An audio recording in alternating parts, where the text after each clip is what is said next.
19,360 మంది మీరు ఉద్యోగులు ఉన్నారు. మీకు ఆయన ఇచ్చిన వాగ్దానం ఎలక్షన్ ముందు, ముఖ్యమంత్రి కాకముందు రేవంత్ రెడ్డి తమ్ముడు మీకు రెగ్యులరైజ్ చేస్తామని మీకు ఎలా మాట ఇచ్చాడు? కనిపించిన వాళ్ళకల్లా మాట ఇస్తాడు. మీకు ఇద్దారా పర్లేదు, అరే మీకు 2 లక్షల, ఇంకో 2 లక్షలు అప్పు తెచ్చుకుంటాడు. వేగం ఇవాళ డిసెంబర్ 1 మీరు 7వ తారీఖు లోపల తెచ్చుకొని నేను 7ని సంతకం పెట్టేస్తానంటే అందరూ చాలా మంది నన్ను మరో 2 లక్షల అప్పులు తెచ్చుకున్నాను రైతులు. ఇప్పుడు మొదటి దానికి మొగుడు లేడు, కడదానికి కళ్యాణ్, ఆ 2 లక్షలు లేదు, ఈ 2 లక్షలు లేదు, మీకు అప్పు తీరలేదు. ఇలాంటి పరిస్థితి.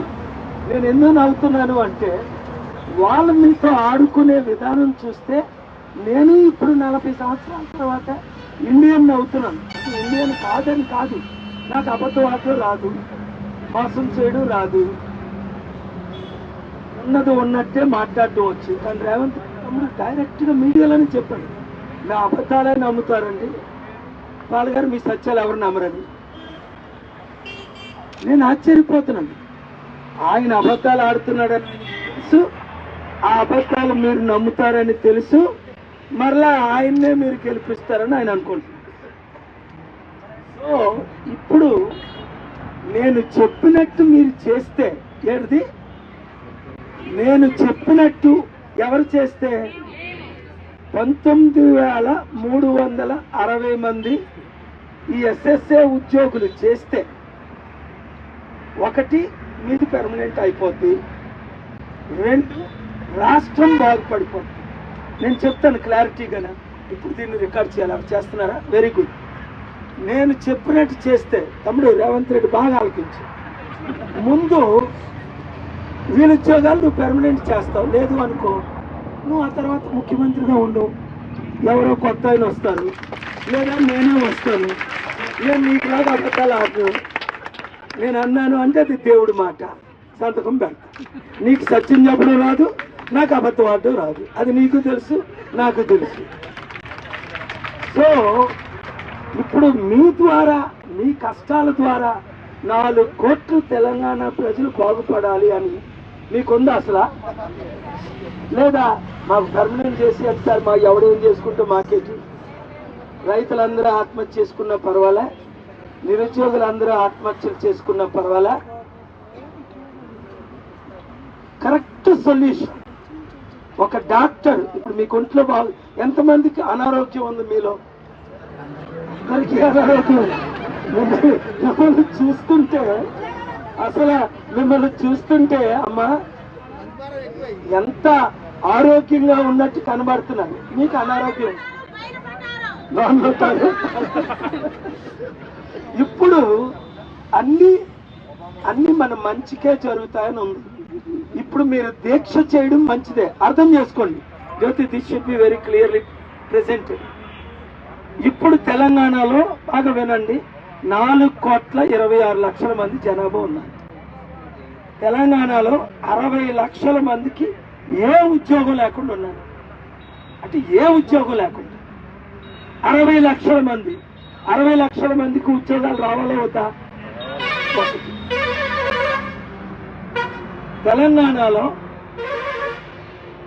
8 లక్షల కోట్లు అప్పు. ఎంత?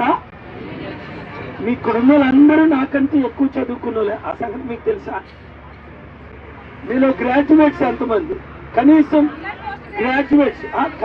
గ్రాడ్యుయేట్స్ అయితే మీలో ఎవరికైనా 3 డిగ్రీలు ఉన్నాయా? ఎవరున్నారు? మీకు ఎన్ని ఉన్నాయమ్మా డిగ్రీలు? మీకు 4, నాకు 1 ఇవ్వచ్చు కదా. నాకు ఎందుకంటే 1 డిగ్రీ లేదు. నేను 10th ఎంత తెలియని అర్థం చేసుకుని 2 సార్లు ఫెయిల్ అయ్యా. ఒకసారి కాదు, 10th 2 సార్లు ఫెయిల్ అయ్యాను చిట్టువలసి. ఆ తర్వాత ఇంటర్మీడియట్ ప్రిన్సిపల్తో రోజు గొడవలు పెట్టుకుంటే, నేను కాలేజ్ వైస్ చైర్మన్ని, అప్పుడు నేను రాస్తే పాస్ అవ్వనని పక్కన కూర్చున్నాడు, ఏమైనా స్లిప్పులు రాస్తానని ధర్మేశ్వరరావు. ప్రతి పరీక్షలో నా పక్కనే కూర్చునేవాడు. నేను ఎప్పుడు చదివేవాడిని కాను, ఎందుకంటే మా దేవుడు మాటలు చెప్పరా అంటే మా ఫాదర్ చెప్పేవాడిని. చదువుకు టైం లేదు. మొటామొటిగా 100కి 35 మార్కులు వస్తాయి. 35, 1, 2, 36, 37 వచ్చాయి అంతే. ఆ తర్వాత మెల్లిగా డిగ్రీలు వచ్చాయి, జాయిన్ అయ్యాను అనకాపల్లి AML కాలేజ్ అని. ఆ దేవుడు దిగొచ్చాడు, పైకి ఎందుకు వచ్చాడో తెలియదు. నన్ను వదిలేసినా బాగుంది అనుకున్నాను. అప్పుడు డిగ్రీ సెకండ్ కంటిన్యూ చేయడానికి అవకాశం లేదు. సో అంతతో చదువు ముగించేసాను. అందుకనే 3,10,000 మంది అనాథులకు 100కి 99, 98 మార్కులు వచ్చేటట్టు ఫ్రీగా చదివించాను. ఎంతమందికి? 3,10,000 మందికి. ఎందుకంటే నాలో ఎవరు 10th ఫెయిల్ అవ్వకూడదు, డిగ్రీ డిస్కంటిన్యూ చేయకూడదు. రెండోది, 40 లక్షల వితంతువులు. మీలో ఎవరైనా భర్తలు చనిపోయిన వాళ్ళు ఉన్నారా? భర్త చనిపోయిన వాడు ఎవరైనా ఇందులో ఉన్నారు? మరి ఒకరు, తప్పలేదమ్మా, 2, 3. మీరు దేవుడికి చాలా క్లోజ్. అంటే అనాథులు, తల్లిదండ్రులు లేనోళ్ళు, వితంతువులు అంటే భర్త చనిపోయిన వాళ్ళు. ఈ దేవుడు నాకు నేర్పింది ఇదే. నేను ఎంత డొనేట్ చేయించానంటే 5 లక్షల కోట్లు. అంటే తెలంగాణ 2 రాష్ట్రాల 2 సంవత్సరాల బడ్జెట్